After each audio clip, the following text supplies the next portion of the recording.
Vou botar mais um complicômetro para o Samuca explicar para a gente. Mais uma confusão para quem está ouvindo. Fala, pô, já não estou entendendo nada, tanta confusão que... Se ninguém está entendendo nada, eu sou um péssimo professor. Não, na verdade, eu acho que está ficando bem claro. Então vou botar mais confusão. Um atentado desses custa caro. Uma organização terrorista custa caro. Esses caras não trabalham, eles são terroristas. Armas são caras, munições, foguetes, tudo isso custa caro. De onde vem esse dinheiro? De onde vem esse dinheiro, Samuca? Samuca, de onde vem esse dinheiro? Em grande parte vem do Irã, que tem interesse em desestabilizar a região. Já vamos falar dos prováveis interesses do Hamas em cometer esse atentado nesse momento. Em grande parte vem de muitas organizações internacionais que veem o Hamas como um administrador legítimo da faixa de Gaza e acham que vão mandar recursos para o Hamas construir escolas, para o Hamas construir hospitais, para o Hamas distribuir para a população como fonte de renda. A faixa de Gaza não tem trabalho. O Hamas não cria nenhum tipo de estrutura econômica na faixa de Gaza. Os israelenses permitem ou permitiam até sexta-feira passada que 20 mil palestinos entrassem no território israelense para trabalhar em Israel todo dia. Imagina aqui, de novo, se nós quisermos manter as devidas proporções, estamos falando de 400 mil paraguaios que poderiam entrar todo dia no Brasil para trabalhar aqui, ou bolivianos. Então, essa é a relação entre os dois países, porque os recursos que são mandados para a faixa de Gaza, em lugar de serem utilizados para estimular a economia e melhorar a condição de vida da população, são usados pelo Hamas para comprar armas, para produzir esses foguetes que eles usam nos seus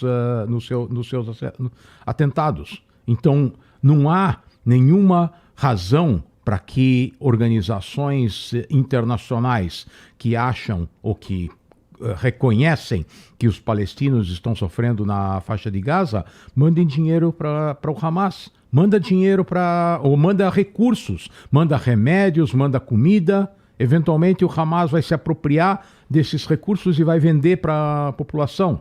Teve um episódio na década de 2010, onde os turcos organizaram uma flotilha humanitária. Mandaram um grupo de navios para a faixa de Gaza para apoiar a população da faixa de Gaza. Os israelenses interceptaram esses navios porque disseram, se esses navios querem ir com recursos humanitários para a faixa de Gaza, tá bom, eles vão para Chipre. Lá em Chipre, os navios vão ser verificados para ter certeza que a carga é realmente humanitária e depois eles vão para a faixa de Gaza.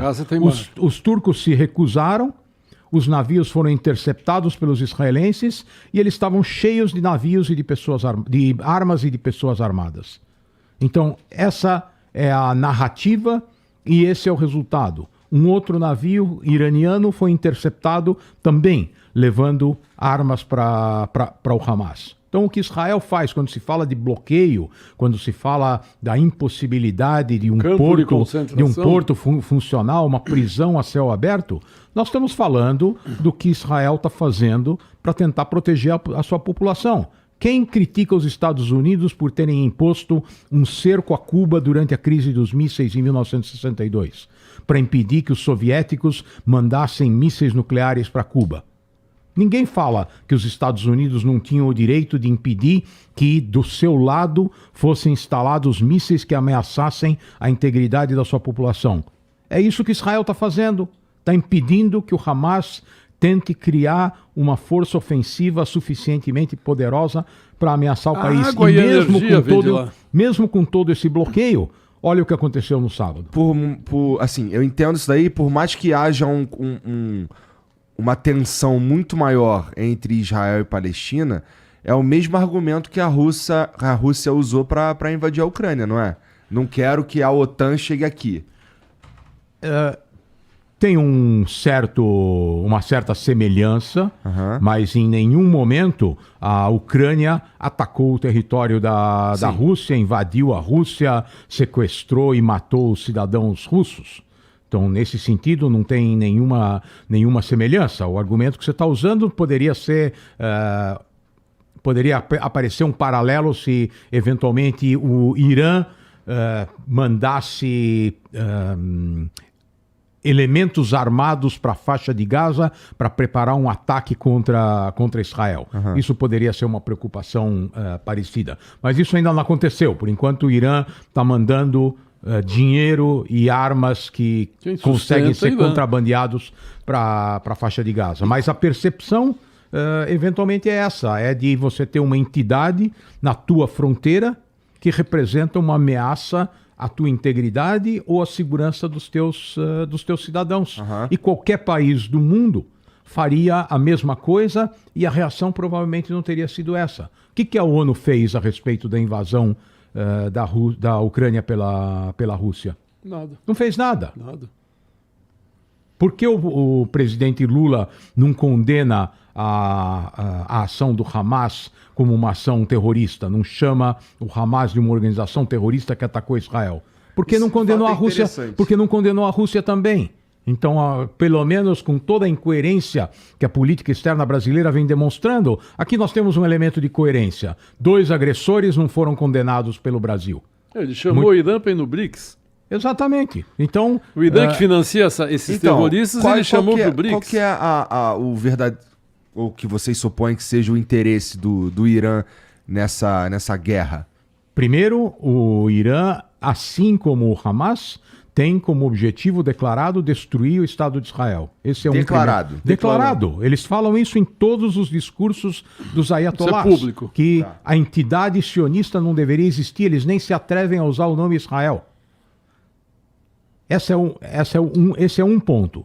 O outro ponto que é muito interessante, que, de novo, quem nos escuta provavelmente não deve ter ouvido falar, porque são detalhes que a gente acompanha na análise geopolítica, é que depois dos acordos de Abraão, de 3 anos atrás, onde os países árabes do Golfo decidiram que não vão mais esperar uma solução para o problema entre Israel e os palestinos e vão fazer a paz com Israel, porque convém ter a participação de Israel numa aliança que vê o Irã como a principal ameaça na região.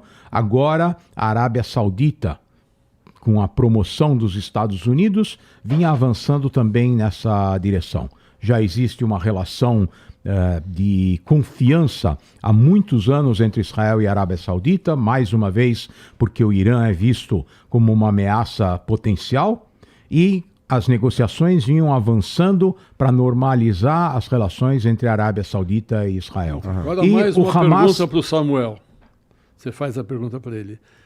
Mas qual o problema entre a Arábia Saudita e Irã se os dois são, teoricamente... muçulmanos. Um é sunita e o outro é xiita, e eles se odeiam mais do que qualquer outra possibilidade de ódio que existe. É possível fazer paz com pessoas eles assim? Eles têm uma diferença que é um dogma religioso. E quando a diferença é de um dogma religioso, não tem solução. Ou você acredita numa coisa ou você não acredita. E se você não acredita em algo que é o oposto do que o outro acredita, não existe solução. Os católicos franceses massacraram os huguenotes protestantes séculos atrás, e até hoje existe uma cisão entre católicos e protestantes. E aqui, só para terminar o raciocínio, o Hamas, que via que o bastião do Islã em todo o mundo muçulmano, a Arábia Saudita, onde estão localizados os 2 locais mais sagrados do Islã, Meca e Medina, vai de encontro a uma negociação com Israel que vai normalizar a relação entre os 2 países.